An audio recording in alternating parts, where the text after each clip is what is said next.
Sur Netflix, cette série de guerre historique a rencontré un vif succès lors de sa mise en ligne et il ne vous faudra même pas 3 heures pour la regarder.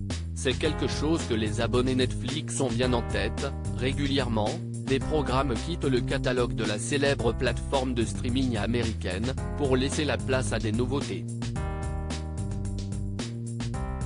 En avril, les téléspectateurs pourront notamment, redécouvrir Charlie's Angels, Elizabeth Banks, 3 films de François Truffaut, Jules et Jim, Les 400 coups et Le Dernier Métro, ou encore Les Misérables et Room. Aussi, depuis début avril, la mini-série L'écume de la guerre est disponible.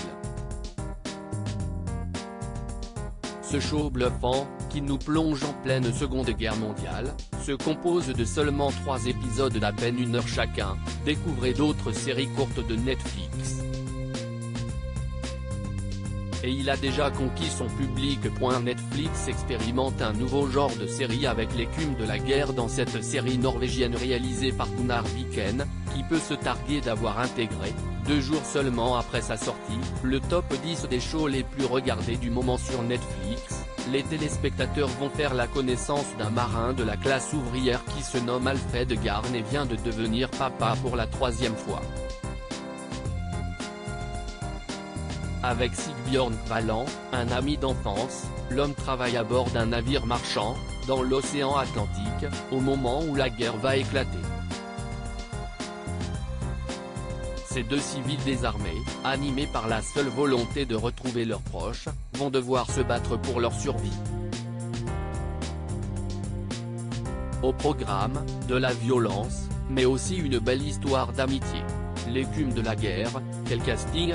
Dans ce drame qui a récolté sur Allociné la note de 3,5 étoiles de la part des téléspectateurs, Alfred Garn est porté par Christopher Joner, tandis que son camarade Sigbjørn Kvaland est incarné par Palsever Valai Magen. Parmi les autres personnages dont les téléspectateurs sont invités à faire la connaissance, figurent Cecilia, Ine-Marie Wiman, Madeli, Henrike Lund Dolsung, William, Armand Tansta, Anna, Alexandra Djerpan, Werner, Florian Schmidtke, ou encore Brahaten, Arthur Akalati. Sur Twitter, au cours des derniers jours, nombre d'internautes n'ont pas hésité à faire savoir à quel point cette histoire les avait touchés. Parmi les commentaires repérés, on peut citer celui-ci: L'écume de la guerre est une formidable série sur la vie quotidienne à Bergen, ou sur la mer. Article écrit en collaboration avec 6 médias.